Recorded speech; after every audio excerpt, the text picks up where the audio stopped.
Hello everyone. तो कैसे हैं आप सब लोग। आशा है कि आप सब ठीक होंगे और आपकी पढ़ाई जोरों शोरों से चल रही होगी। आज हम इस वीडियो में डिस्कस करने वाले हैं HPSC PYQ केमिस्ट्री 2023 सेट ए के लॉन्ग आंसर टाइप क्वेश्चन, जिसमें हम 5 मार्क्स के क्वेश्चंस पढ़ने वाले हैं। हमने अपने पिछले वीडियो में 1 मार्क के क्वेश्चन, 2 मार्क के क्वेश्चन और 3 मार्क के क्वेश्चन कवर कर लिए हैं। अगर आपने वो डिटेल्ड सॉल्यूशन नहीं देखे हैं तो प्लीज़ वहाँ से हमारी प्लेलिस्ट में जाके आप देख सकते हैं। तो इसमें क्या होता है, जो 5 मार्क्स के क्वेश्चन होते हैं वो कभी कभी या तो वो डायरेक्ट ही दे देता है या कभी वो पेयर की फॉर्म में दे देता है, जैसे 2 का दे दिया फिर 3 का दे दिया, या फिर एक एक के 5 क्वेश्चन दे दिए, या फिर 3 का दे दिया फिर एक एक के दे दिए, या फिर कभी डायरेक्ट ही वो 5 नंबर में दे देता है। तो आज हम लॉन्ग आंसर क्वेश्चन पढ़ने वाले हैं, जिसका पहला क्वेश्चन है explain both laws of Faraday electrolysis. ठीक है, देखो फैराडे के 2 लॉ हैं भाई। फैराडे लॉ ऑफ इलेक्ट्रोलिसिस के कितने लॉ हैं? 2 लॉ हैं, जिनका नाम क्या होता है। पहले लॉ का नाम है Faraday's first law of electrolysis. Faraday's first law of electrolysis। Faraday अपने पहले लॉ में क्या कहता है, वो कहता है कि किसी जैसे कोई सॉल्यूशन है, कोई सॉल्यूशन के अंदर क्या है, जैसे कोई मान लेते हैं जैसे जिंक सल्फेट है, ठीक है। तो अब उसका ऑक्सीडेशन होगा या किस मेटल का रिडक्शन होगा या किस मेटल का ऑक्सीडेशन होगा। तो मेन शब्दों में कहें कि इसमें से कितना डिपॉजिटेड होगा इलेक्ट्रोड के ऊपर, डिपॉजिटेड होगा, या फिर कितना प्रोड्यूस्ड होगा किसके ऊपर, इलेक्ट्रोड्स के ऊपर। कि कितना अमाउंट मेटल का इलेक्ट्रोड्स के ऊपर डिपॉजिटेड होगा या प्रोड्यूस्ड होगा, कितने मतलब उतना ही होगा जितना क्या होगा उसमें से चार्ज पास किया जाएगा। जैसे हम सिंपल शब्दों में बताएं तो उतना ही वेट डिपॉजिट होगा किसी इलेक्ट्रोड के ऊपर जितना उसके अंदर से क्या पास आउट करा जाएगा, चार्ज पास आउट करा जाएगा। ये क्या है, ये है अमाउंट ऑफ सब्सटेंस डिपॉजिटेड या फिर प्रोड्यूस्ड, डिपॉजिटेड या फिर प्रोड्यूस्ड। और ये क्या है, ये है चार्ज जो कि उसमें से पास आउट किया गया है। ठीक है, तो आप इसे स्टेट कैसे करेंगे, इसे डिफाइन कैसे करेंगे। तो आप लिख सकते हैं it states that amount of substance produced और deposited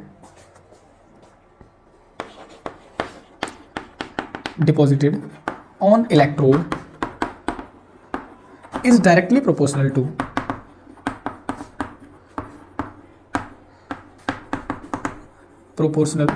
the charge passed through the solution, charge passed through the solution। ठीक है, तो कहता है कि उतना ही वेट या उतना ही अमाउंट डिपॉजिटेड होगा या प्रोड्यूस्ड होगा जितना उसमें से चार्ज पास आउट किया जाएगा। तो उतना ही वेट डिपॉजिटेड होगा जितना उसमें से चार्ज पास आउट किया जाएगा। तो ये है हमारा फैराडेज का फर्स्ट लॉ। अब हम सेकंड लॉ डिस्कस करते हैं। देखो भाई, Faraday's second law of electrolysis क्या है। Faraday's second law of electrolysis, इसमें कहता है कि जब 2 या 2 से ज़्यादा सेल्स आपस में सीरीज में कनेक्ट किए जाते हैं, जैसे एक सेल ये हो गया, फिर दूसरा सेल, फिर तीसरा सेल, फिर चौथा सेल, एक सीरीज में अगर कनेक्ट किए जाते हैं तो उसका जो वेट होगा या अमाउंट होगी जो डिपॉजिटेड होगी वो किसके डायरेक्टली प्रोपोर्शनल होगी, उसके इक्विवेलेंट वेट के डायरेक्टली प्रोपोर्शनल होगी। ये कौन बताता है, ये हमें second law of Faraday electrolysis बताता है। ठीक है, तो हम इसे कैसे बताएंगे, देखो it states that when 2 or more cells are connected in a series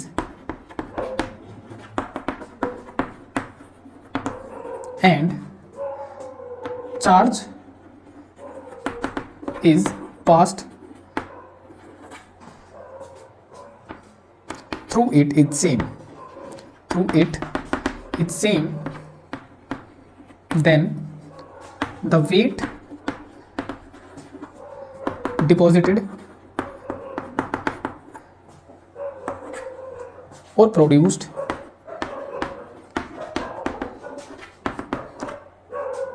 of substance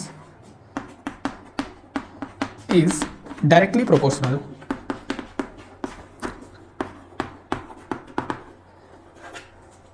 to their equivalent weight,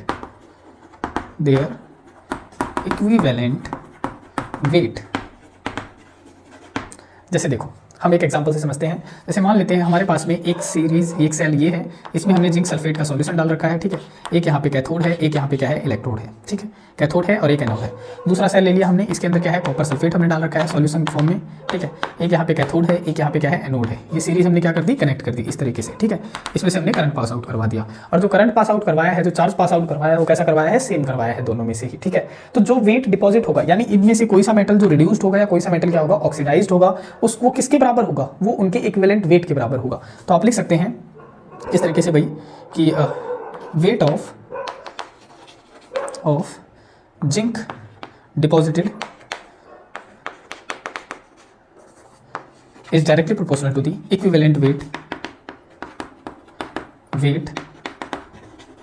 of zinc। इस तरीके से, उसी तरीके से आप कॉपर का लिख सकते हैं और इक्विवेलेंट वेट ऑफ कॉपर के वो डायरेक्टली प्रोपोर्शनल होगा। तो ये क्या है, हमारा second law of Faraday electrolysis है। अब हम नेक्स्ट क्वेश्चन पढ़ते हैं। देखो फर्स्ट क्वेश्चन का हमारा सेकंड पार्ट है, जो कि कितने नंबर में पूछा गया है, ये हमसे 2 नंबर में पूछा गया है। ये मार्क्स कितने नंबर का है, 2 नंबर का है, ठीक है। तो ए सॉल्यूशन ऑफ निकल नाइट्रेट इज इलेक्ट्रोलाइज्ड, कि हमारे पास में एक सॉल्यूशन है निकल नाइट्रेट का, उसके अंदर से क्या करवा रहे हैं हम, करंट पास करवा रहे हैं, ठीक है। बिटवीन प्लेटिनम इलेक्ट्रोड और प्लेटिनम इलेक्ट्रोड के बीच में है वो। यूजिंग ए करंट, कितना करंट ले रहे हैं, 5 एम्पियर का करंट पास आउट कर रहे हैं, कितने समय के लिए, 20 मिनट के लिए। What is the mass of निकल डिपॉजिटेड, तो कितना मास निकल के ऊपर डिपॉजिटेड होगा, ये बात हमने बतानी है, ठीक है। तो ये किस ऊपर क्या गया, देखो अभी हमने क्या समझाया था, अभी आपको फैराडे का पहला लॉ बताया था, तो ये क्वेश्चन फैराडे के पहले लॉ के ऊपर है। उसमें हमने क्या बताया था कि उतना ही वेट डिपॉजिटेड होगा जितना उसके अंदर से करंट पास आउट किया जाएगा, ठीक है। तो सबसे पहले हम इसका सॉल्यूशन किस तरीके से करेंगे, हम गिवन लिख लेंगे कि हमारे पास में दिया क्या क्या गया है। देखो करंट दिया गया है आपको, करंट कितना दिया गया है, 5 एम्पियर, ठीक है। फिर आपको क्या दिया गया है, आपको दिया गया है टाइम, टाइम दिया गया है आपको 20 मिनट। अगर आप इसको सेकंड में बनाएंगे तो क्या हो जाएगा, 20 × 60 कितना हो जाएगा, 6 दूनी 12, यानी 1200 सेकंड के लगभग हो जाएगा, ठीक है। और क्या दिया गया है आपको, आपको एटॉमिक वेट दिया गया है निकल का, एटॉमिक वेट ऑफ निकल कितना दिया गया है, 58.7।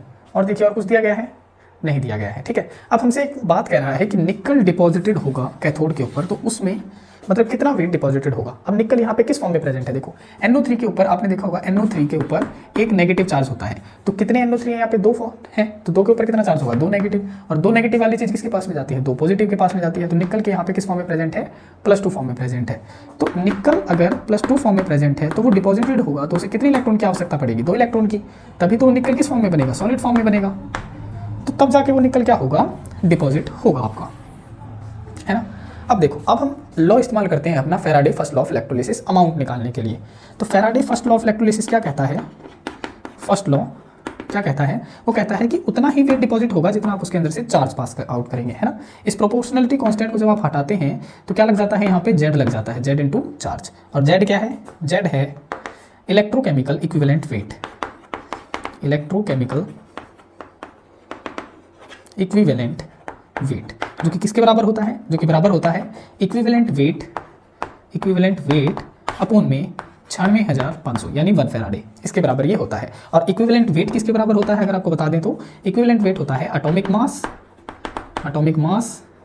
अपॉन में n फैक्टर इनटू में क्या हो जाएगा, 96,500 हो जाएगा, ठीक है। तो ये इसके बराबर होता है। n फैक्टर क्या होता है कि किसी रिएक्शन के अंदर नंबर ऑफ इलेक्ट्रॉन कितने पास आउट हो रहे हैं, H पॉजिटिव चार्ज कितने पास आउट हो रहे हैं, OH नेगेटिव चार्ज कितने पास आउट हो रहे हैं, वो होता है हमारा n फैक्टर, ठीक है। तो हम अपना अब ये जो फॉर्मूला है वो इस्तेमाल करते हैं। देखो तो क्या है, W इज इक्वल टू, देखो Z की जगह पे आप क्या लिख सकते हैं, एटॉमिक मास अपॉन में n इंटू में 96,500। तो लिख दो भाई एटॉमिक मास अपॉन में क्या गया, n इंटू 96,500 इंटू में चार्ज। अब आपको पता है कि चार्ज क्या होता है, अगर आपको चार्ज का फॉर्मूला नहीं पता तो होता है charge is equal to current into में टाइम, ये होता है आपका चार्ज का फॉर्मूला। तो यहाँ पे चार्ज की जगह पे फॉर्मूला पुट कर दो, है ना, करंट इंटू में टाइम।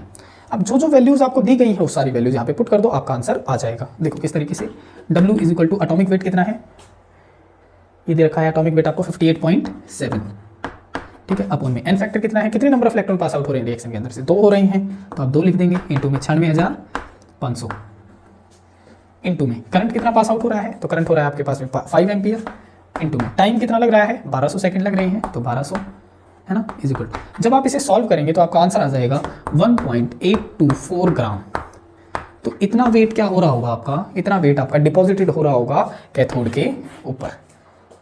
तो इस तरीके से आपने क्वेश्चंस को क्या करना होता है, सॉल्व करना होता है। अब हम सेकंड क्वेश्चन पढ़ते हैं। देखो क्वेश्चन नंबर सेकंड का फर्स्ट पार्ट है हमारा, what is electrochemical series, give its application. ठीक है, तो इलेक्ट्रोकेमिकल सीरीज क्या होती है, ये वो सीरीज होती है जिसमें कई सारे एलिमेंट्स अरेंज होते हैं according to their reduction potential value. देखो हम इसको डिफाइन कैसे करेंगे, सॉल्यूशन है आपका, it is defined as the series, defined as the series in which various elements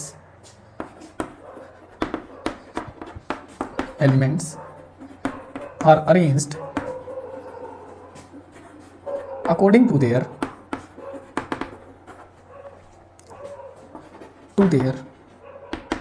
reduction potential value reduction potential value. ठीक है, अब देखते हैं कि वो सीरीज होती क्या है। देखो तो वो सीरीज है lithium, potassium, calcium, sodium, magnesium, aluminium, zinc, iron, lead, nickel, hydrogen, copper, silver, gold, mercury. तो ये क्या है, ये वो सीरीज है जो किसके बारे में बताती है, इलेक्ट्रोकेमिकल सीरीज को हम कहते हैं। और यहाँ पे जो हाइड्रोजन का जो इलेक्ट्रोड पोटेंशियल होता है वो कितना होता है, 0 होता है। इससे इसकी तरफ बढ़ते हैं तो रिडक्शन पोटेंशियल की वैल्यू नेगेटिव में इंक्रीज होती है, और इधर की तरफ बढ़ते हैं तो हम रिडक्शन पोटेंशियल की वैल्यू पॉजिटिव में इंक्रीज होती है। ठीक है, और यहाँ पे जब हम नेगेटिव की तरफ बढ़ते हैं तो रिएक्टिविटी भी इंक्रीज होती है आपकी, और पॉजिटिव की तरफ बढ़ते हैं तो रिएक्टिविटी क्या होती है, डिक्रीज होती है। तो इसे कहा जाता है इलेक्ट्रोकेमिकल सीरीज। अब हम इसकी कुछ एप्लीकेशंस पढ़ लेते हैं, तो एक बार मैं इसे साफ कर देता हूं। देखो एप्लीकेशंस क्या क्या है इसकी। पहली एप्लीकेशन के अंदर कहता है कि क्या एक्सप्लेन करता है, ये एक्सप्लेन करता है रिएक्टिविटी ऑफ मेटल, है ना। तो आप लिख सकते हैं it explains the reactivity of metals.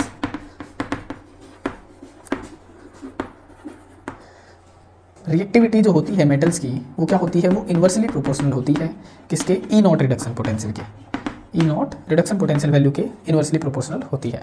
दूसरी बात ये क्या बताता है, ये ईएमएफ कैलकुलेट करने के लिए हेल्प करता है। तो आप लिख सकते हैं it helps to calculate E nought cell of the reaction of the electrode, या फिर आप कह सकते हैं सेल। ठीक है, ई नोट सेल कैलकुलेट करने के लिए हेल्प करता है। ई नोट सेल आप कैसे कैलकुलेट कर सकते हैं, ई नोट सेल कैलकुलेट कर सकते हैं ई of cathode minus E not of anode, ये फॉर्मूला आप इस्तेमाल कर सकते हैं। ठीक है, अगर ई नॉट सेल की वैल्यू क्या आ जाती है, पॉजिटिव में आ जाती है। ठीक है, तो हमारी जो रिएक्शन है वो कैसी होगी, वो होगी हमारी स्पॉन्टेनियस रिएक्शन होगी, यानी वो रिएक्शन अपने आप ही चलती रहेगी। लेकिन अगर ई नोट सेल की वैल्यू नेगेटिव में आ जाती है तो जो रिएक्शन होगी वो कैसी होगी, वो होगी नॉन स्पॉन्टेनियस रिएक्शन होगी, यानी अपने आप वो रिएक्शन नहीं चलेगी। तो ये बातें भी कुछ हमें इससे पता चलती हैं। तीसरी बात आप क्या बता सकते हैं कि ये क्या करता है, ये फिजिबिलिटी के बारे में बताता है कि रिएक्शन चलेगी या नहीं चलेगी। It explain about the feasibility of the reaction, feasibility of the reaction.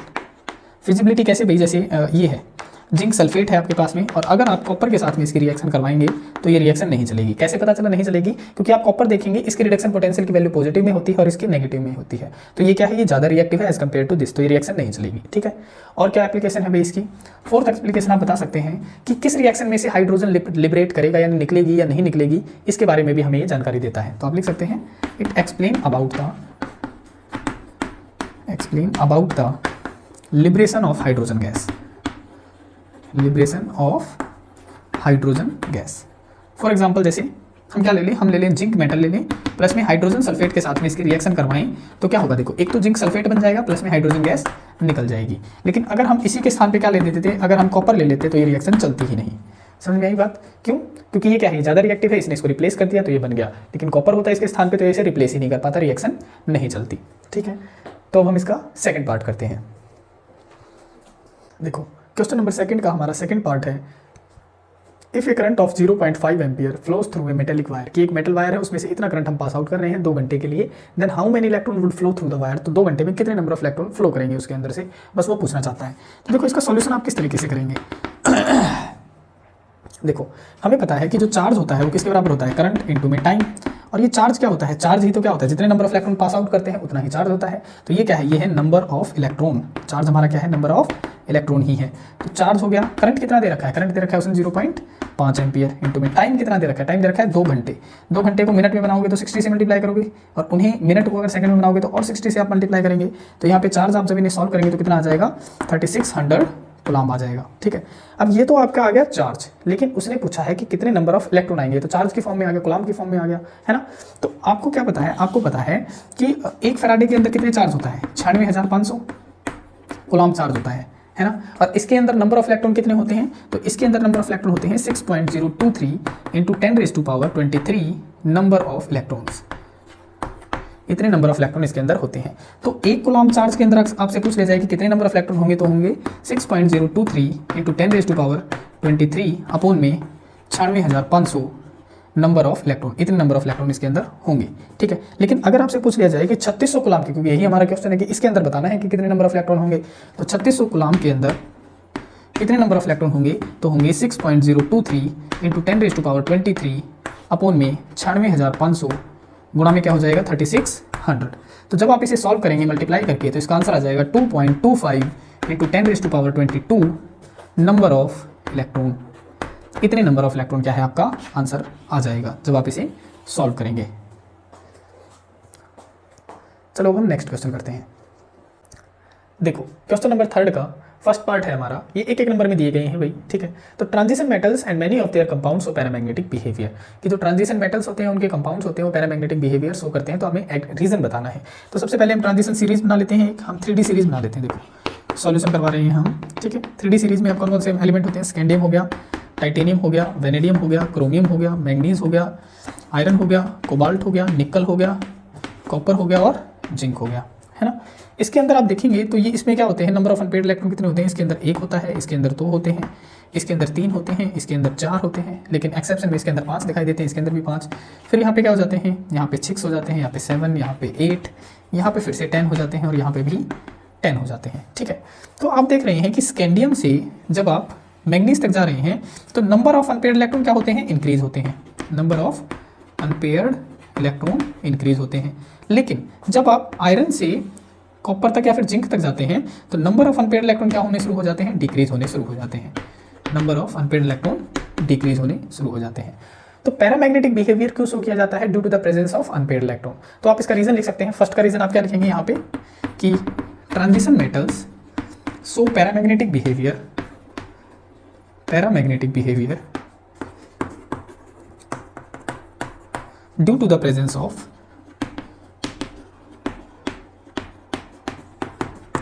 number of unpaired electron in partially filled d orbital।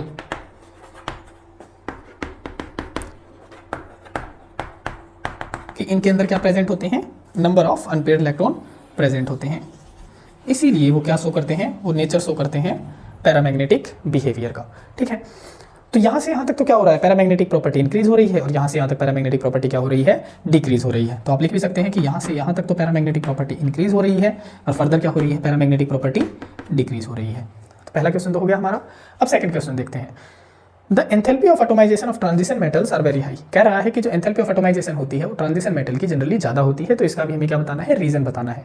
तो देखो मैं यहाँ पे इसका सबसे पहले मैं लिख देता हूँ कि जो एंथैल्पी ऑफ एटोमाइजेशन होती है उसे हम रिप्रेजेंट करते हैं ATM से। और इसे डिफाइन कैसे करते हैं, तो हम लिख सकते हैं it is defined as the energy, it is the energy which is required to convert 1 mole of metal lattice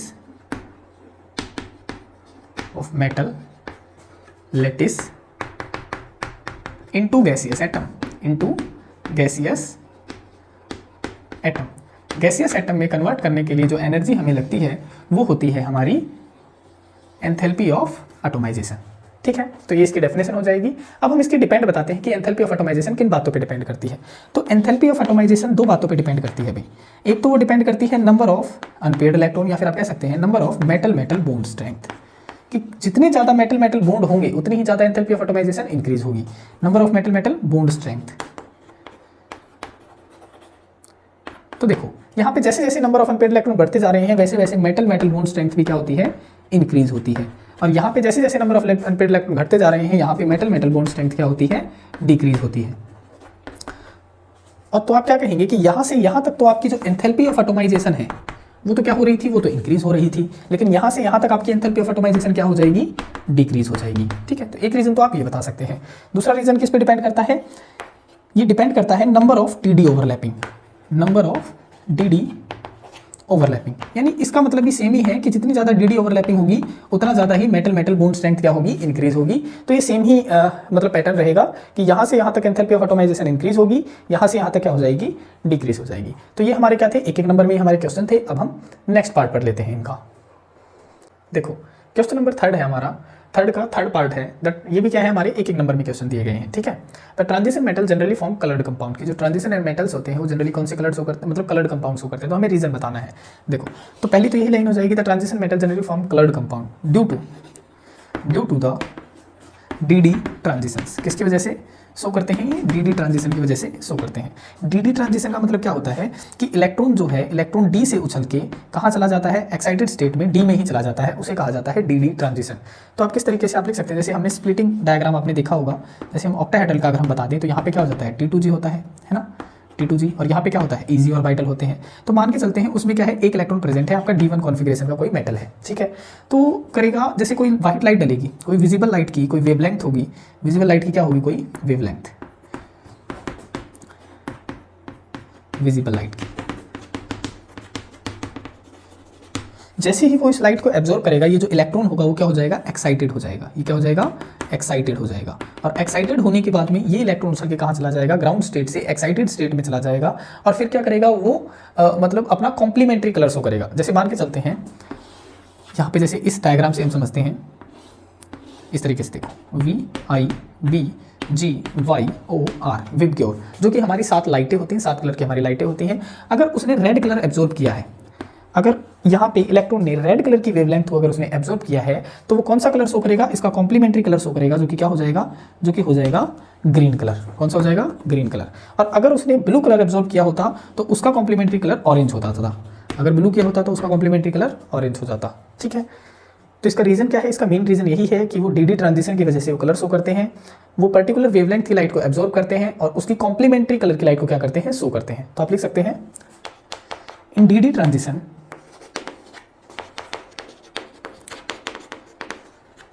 electron absorb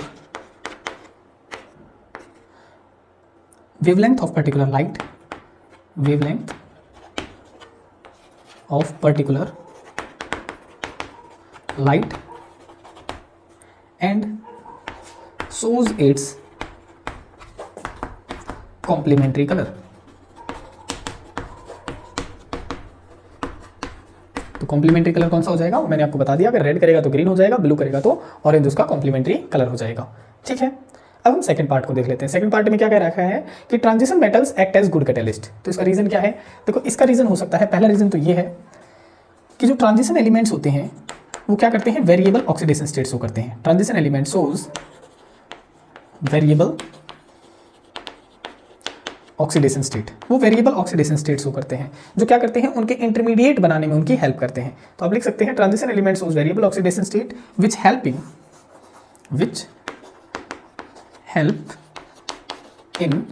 intermediate formation,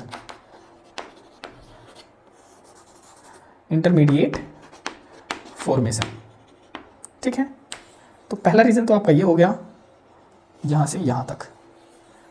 ठीक है, transition elements shows variable oxidation state which help in intermediate formation. दूसरा reason क्या हो सकता है, दूसरा reason आपका हो सकता है कि जो ट्रांजिशन एलिमेंट्स हैं वो क्या करते हैं, वो प्रोवाइड करते हैं, transition element provide large surface area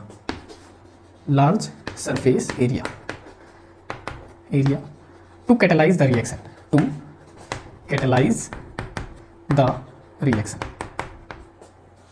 तो दूसरा रीजन आपका ये हो जाएगा।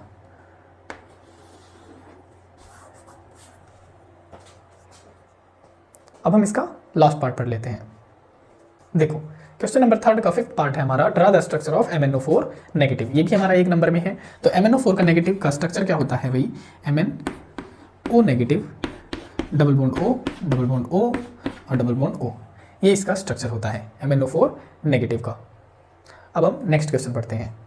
देखो क्वेश्चन नंबर 4 का फर्स्ट पार्ट है हमारा, describe the preparation of KMnO4 from pyrolusite ore. हमने पोटासियम परमैंगनेट बनाना है किससे, पायरोलुसाइट ओर से। तो पायरोलुसाइट ओर का क्या फार्मूला होता है भाई, पायरोलुसाइट ओर का फार्मूला होता है MnO2, इसे हमें बनाना है। ठीक है, तो हम लिख सकते हैं इसको, किस तरीके से लिखेंगे, सॉल्यूशन लिखते हैं इसका, it is prepared from pyrolusite ore MnO2। ठीक है, तो कौन कौन से स्टेप्स इसमें इस्तेमाल होते हैं। स्टेप नंबर फर्स्ट में क्या होता है, पहले स्टेप के अंदर जो ओर है हमारा उसे रोस्ट किया जाता है एल्कली मीडियम के अंदर। रोस्ट क्या होता है, रोस्ट का मतलब होता है किसी चीज़ को गर्म करना in the presence of oxygen. पहले स्टेप में आप लिखेंगे ore is roasted in the presence of alkali medium. इस प्रेजेंस में उसका रोस्ट किया जाता है। तो किस तरीके से होगा, देखो पायरोलुसाइट ओर है हमारी MnO2 प्लस में बेसिक मीडियम, एल्कली मीडियम को कहा जाता है बेसिक मीडियम, तो हमने बेस डाल दिया, रोस्ट किया जाता है यानी ऑक्सीजन की प्रेजेंस में उसे गर्म किया जाता है। तो हमारा जो पायरोलुसाइट ओर है वो किस में कन्वर्ट हो जाता है, वो हमारा कन्वर्ट हो जाता है पोटासियम मैग्नेट में, K2MnO4, इसका नाम है पोटासियम मैग्नेट।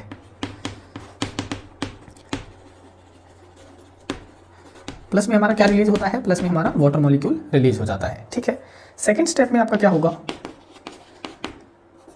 सेकेंड स्टेप में जो आपका पोटासियम मैग्नेट बना है उसका ऑक्सीडेशन होगा by passing the chlorine gas. तो आप लिख सकते हैं oxidation of potassium manganate to potassium permanganate KMnO4 by chlorine gas. किसकी मदद से भाई, क्लोरीन गैस की मदद से। तो देखो हमारे पास में क्या है, 2 मोल ऑफ हम लेके चलते हैं K2MnO4 के लेके चलते हैं।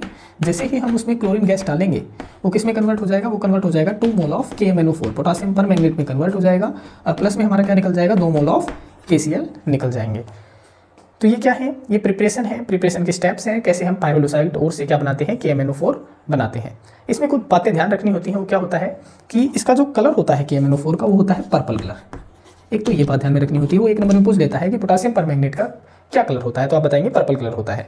और क्या बात ध्यान रखनी होती है कि इसको जो रखा जाता है यानी कैप्ट करके रखा जाता है इसको डार्क बॉटल के अंदर, और मतलब लाइट की प्रेजेंस मतलब अब्सेंस में रखा जाता है, अदरवाइज ये क्या हो जाता है, डिकम्पोज हो जाता है, और इसे कूल प्लेस पे, ठंडे प्लेस पे रखना होता है।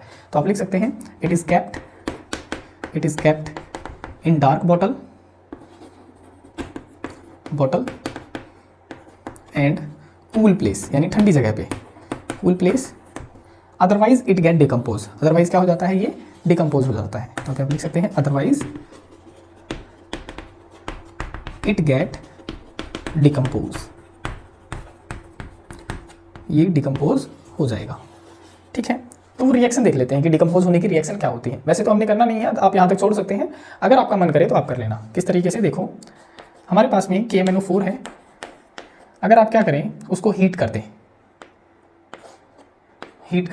ठीक है, ठंडी जगह पे ना रखें, टेम्परेचर की प्रेजेंस में रख दें, तो जो KMnO4 है आपका, ठीक है, और लाइट की प्रेजेंस में, और हीट कर दें उसे, तो क्या होगा, वो डिकम्पोज हो जाएगा K2MnO4 में, प्लस में पायरोलुसाइट ओर में, और प्लस में हमें क्या दे देगा, ऑक्सीजन मॉलिक्यूल। तो ये क्या है, वो रिएक्शन है जो डिकम्पोजिशन की रिएक्शन होती है।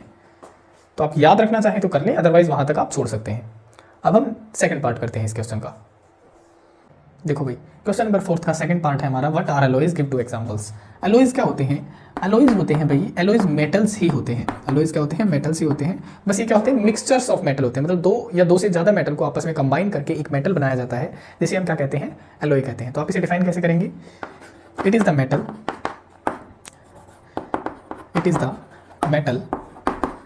Which is formed by the combination of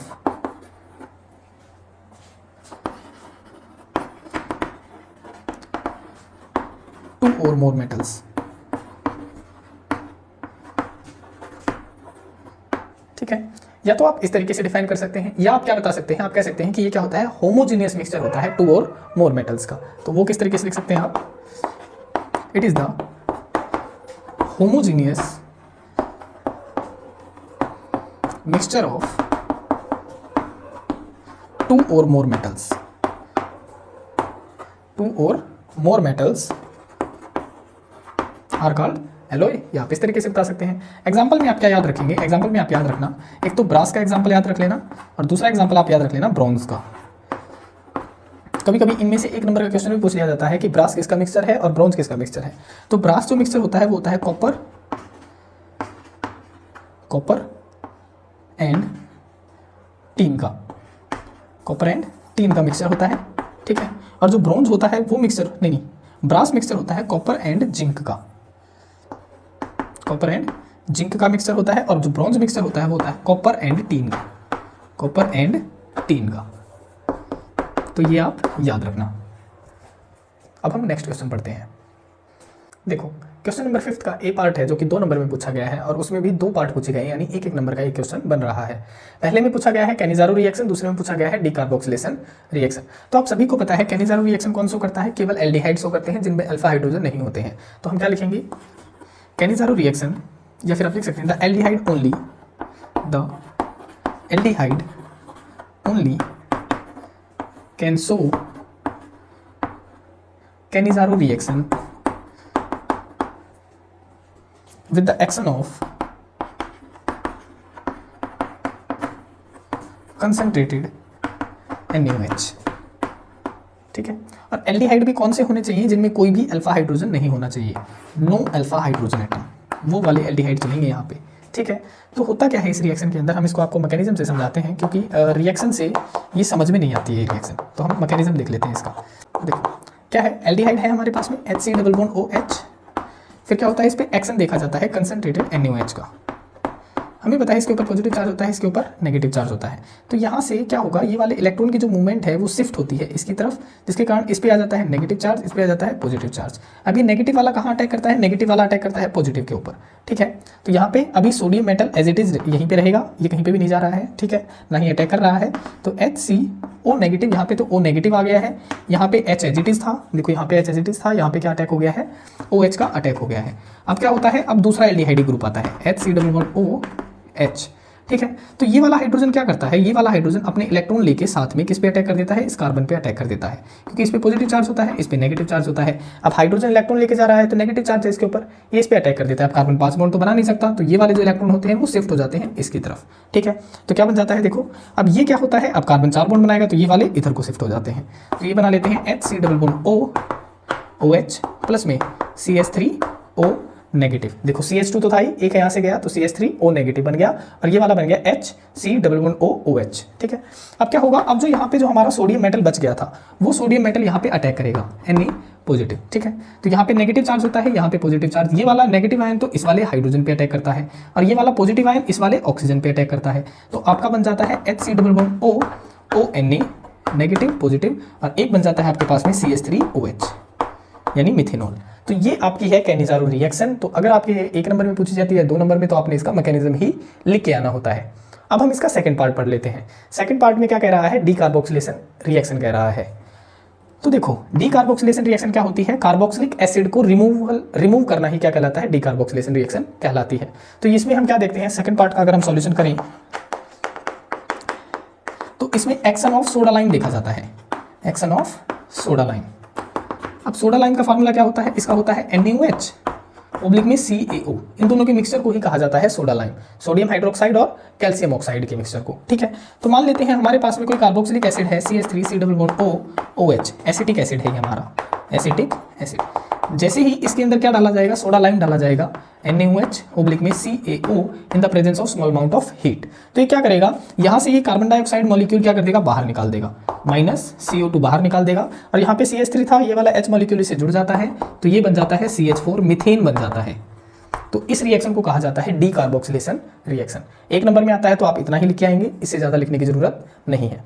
अब हम नेक्स्ट पार्ट कर लेते हैं, क्वेश्चन नंबर 5 का। देखो क्वेश्चन नंबर 5 का बी पार्ट है हमारा, convert ethanol into the following. ये तीनों रिएक्शन आपकी किस किस में पूछी गई है, कन्वर्जन की 1 नंबर में पूछी गई हैं। तो आपने केवल कन्वर्जन करके दिखा देना है, ठीक है। Ethanol to butane 1,3 diol.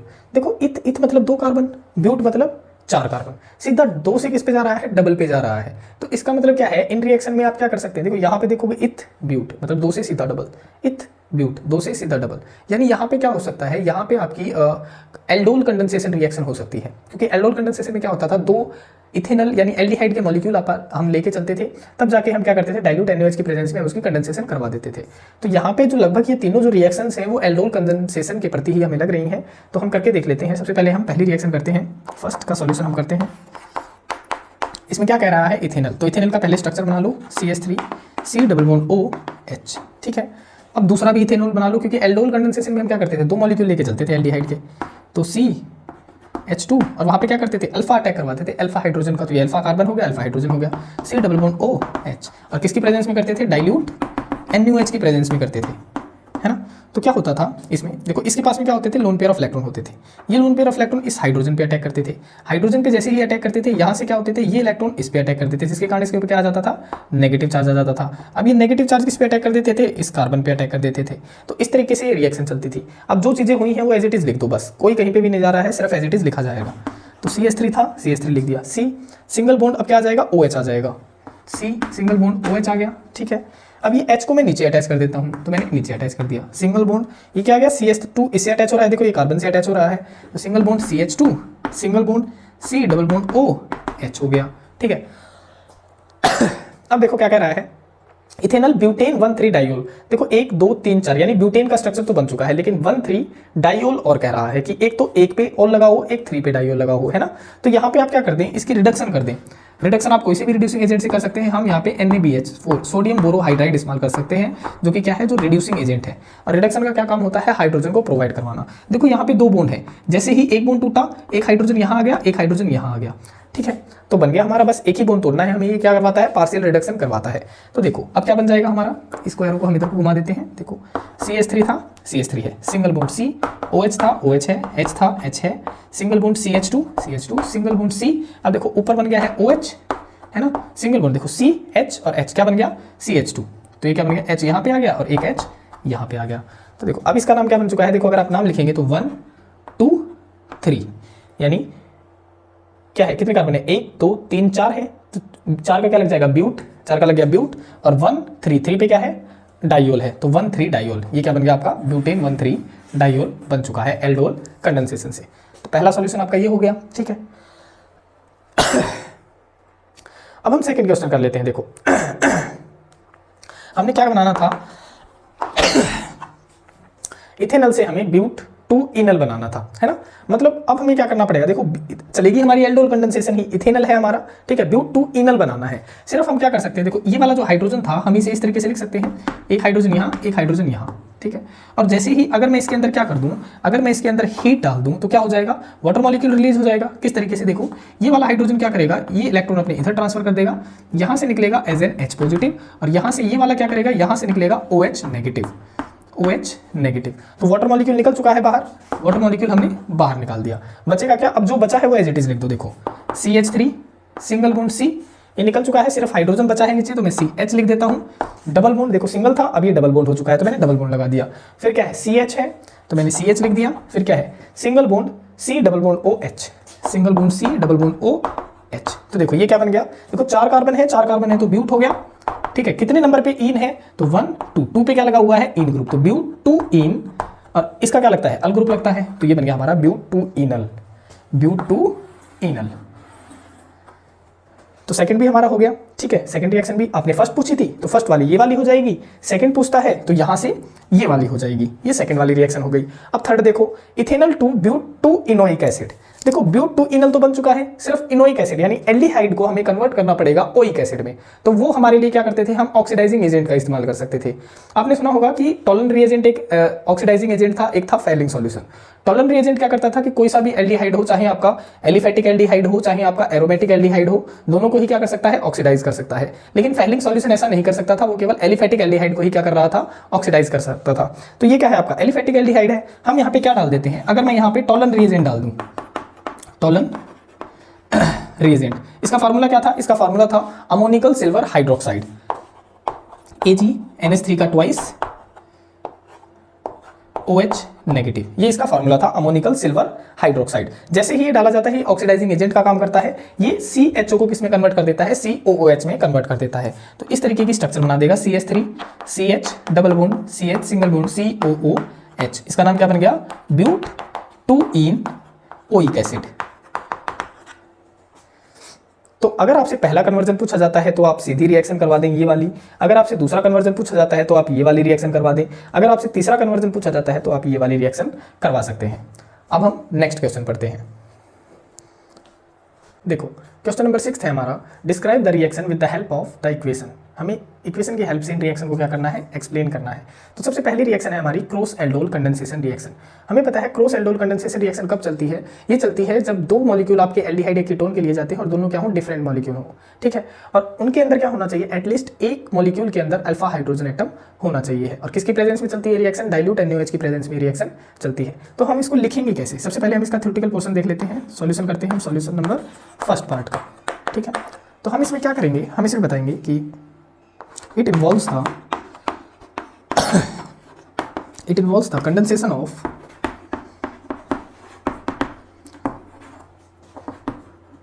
two different molecule of aldehyde or ketone.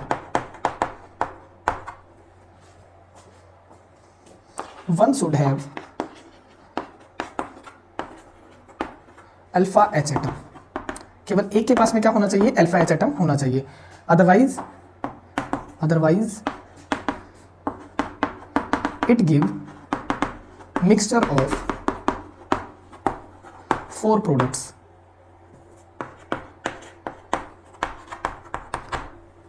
And reaction become useless,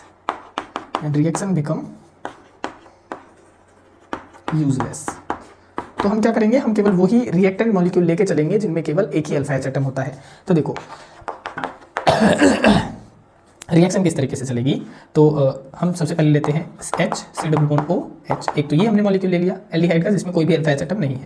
दूसरा हम अल्फा H एटम वाला ले देते हैं CH2HCOOH, ये हमने ले लिया जिसमें अल्फा H एटम है। देखो ये वाला अल्फा H एटम है। तो इसका जो ऑक्सीजन है वो क्या करेगा, इस हाइड्रोजन पे अटैक करेगा। ये हाइड्रोजन क्या करेगा, ये इलेक्ट्रॉन को लूज कर देगा, इधर को शिफ्ट कर देगा, जिसके कारण इस पे आ जाएगा नेगेटिव चार्ज। फिर ये नेगेटिव चार्ज वाला मॉलिक्यूल कहाँ अटैक करेगा, इस कार्बन के ऊपर अटैक करता है। और ये इसने अटैक क्यों किया होगा, क्योंकि ये इलेक्ट्रॉन इधर को शिफ्ट हुए होंगे। तो इस तरीके से ये मैकेनिज्म चलता है। किसकी प्रेजेंस में चलता है, डाइल्यूट NaOH की प्रेजेंस में रिएक्शन चलती है। एज इट इज जोड़ देते हैं इनको, किस तरीके से जोड़ेंगे, HCOH हो गया, नीचे H था, इधर CH2 जुड़ जाता है आगे COO और H, ठीक है। फर्दर क्या होगा, कंडेंसेशन भी होगा। तो हीट की प्रेजेंस में वाटर मॉलिक्यूल इसमें से रिलीज होता है। देखो इस हाइड्रोजन को हम किस तरीके से लिख सकते हैं, हम इसको लिख सकते हैं, यहाँ पे हाइड्रोजन लगा दें, एक हाइड्रोजन यहाँ लगा दें। तो ये वाला हाइड्रोजन क्या करेगा, यहाँ से तो निकलेगा एज एन H पॉजिटिव बन के, ठीक है। और ये वाला हाइड्रोजन क्या बन के निकलेगा, यहाँ से ये वाला निकलेगा OH नेगेटिव बन के, और ये वाला इलेक्ट्रॉन इधर को शिफ्ट कर जाएगा। तो हीट की प्रेजेंस में यहाँ से निकल जाता है वाटर मॉलिक्यूल, और ये क्या बना देता है, इनल बना देता है, इनअल, ठीक है। तो देखो CH2 double bond CH single bond C double bond OH। तो इसका नाम क्या बन गया, देखो 3 कार्बन है तो प्रोप 2 इनल, ठीक है। तो ये क्या है, ये हमें मिक्सचर ऑफ प्रोडक्ट नहीं देता है अगर केवल एक ही के पास अल्फा H एटम हो। अगर दोनों के पास होता तो हमें 4 टाइप के प्रोडक्ट मिलते और रिएक्शन क्या हो जाती, यूजलेस हो जाती। ये हमारी क्रॉस एल्डोल कंडेंसेशन रिएक्शन। अब हम सेकंड रिएक्शन कर लेते हैं, उससे पहले हम इसे साफ कर देते हैं।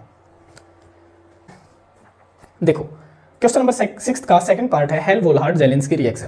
तो ये रिएक्शन किस पे अटैक करती है, ये कार्बोक्सिलिक एसिड के हाइड्रोकार्बन पार्ट पे अटैक करती है और हमें प्रोडक्ट फॉर्म करती है। तो देखो इस रिएक्शन में हम क्या लिख सकते हैं, हम लिख सकते हैं this reaction shows the action on the hydrocarbon part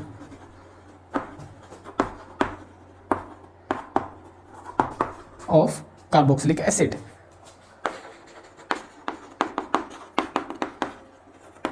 देखो हाइड्रोकार्बन पार्ट पे कैसे अटैक करता है, जैसे हम मान लेते हैं हमारे पास में एसिटिक एसिड है CH3COOH, ठीक है। इसको हम लिख सकते हैं CH2 और H मॉलिक्यूल मैंने यहाँ पे लिख दिया, ठीक है। ये किसकी प्रेजेंस में होगी, ये प्रेजेंस में होती है रेड फॉस्फोरस की प्रेजेंस में रिएक्शन चलती है। और क्लोरीनेशन अगर हम इसकी करते हैं, क्लोरीन और क्लोरीन, तो देखो यहाँ का एक क्लोरीन और एक ये हाइड्रोजन क्या बन के निकल जाता है, HCl बन के निकल जाता है इन द प्रेजेंस ऑफ हीट। तो इसने कहाँ पे अटैक किया है? इस क्लोरीन ने हाइड्रोकार्बन पार्ट पे अटैक किया है। तो इस रिएक्शन का यही काम होता है, हाइड्रोकार्बन पे अटैक करना in the presence of red phosphorus. तो क्लोरीन यहाँ से निकल गया HCl, एक क्लोरीन बचता है वो इसकी जगह ले लेता है। तो यहाँ पे बन जाता है आपका CH2Cl C++OOH। इसका नाम है chloro acetic acid, chloro acetic acid. Further अगर आप इसकी क्या करवा दें, एक्सेस क्लोरीनेशन करवा दें, मतलब ज़्यादा अमाउंट में क्लोरीनेशन करवा दें, किसकी प्रेजेंस में? रेड फास्फोरस की प्रेजेंस में, और थोड़ी अमाउंट में हीट की प्रेजेंस में। तो फिर क्या होगा, ये वाले जो दोनों हाइड्रोजन हैं और ये वाले क्या करेंगे, जो एक्सेस क्लोरीन है ये क्या बना देंगे, -2 मॉलिक्यूल HCl के बाहर कर देंगे, और जो एक क्लोरीन बचेगा वो इनके स्थान पर आ जाएगा इस तरीके से CCl Cl Cl C++OOH। और हमारा क्या प्रोडक्ट बन जाएगा? Trichloro acetic acid, trichloro acetic acid. तो ये रिएक्शन हमारी कौन सी थी? ये थी हमारी हेल्महोल्ट्ज-जेलिंस्की रिएक्शन, जो कि मोस्ट इंपॉर्टेंट रिएक्शन है। अब हम पढ़ते हैं क्वेश्चन नंबर 6 का थर्ड पार्ट। उससे पहले हम इसको साफ कर देते हैं। देखो क्वेश्चन नंबर 6 का थर्ड पार्ट है हमारा एस्टेरिफिकेशन रिएक्शन। एस्टेरिफिकेशन रिएक्शन हम किसे कहते हैं? एस्टर बनाने की प्रक्रिया को एस्टेरिफिकेशन रिएक्शन कहा जाता है। तो आप लिख सकते हैं the process of formation of ester is known as esterification reaction।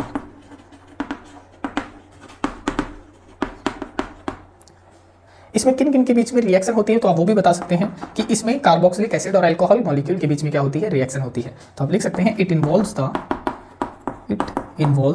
The reaction between N acid and an alcohol molecule in the presence of catalyst to form ester। तो किन किन के बीच में रिएक्शन होती है? एसिड यानी कार्बोक्सिलिक एसिड और alcohol molecule के बीच में रिएक्शन होती है, किसकी प्रेजेंस में? कैटलिस्ट की प्रेजेंस में, ताकि क्या बन सके? हमारा एस्टर बन सके।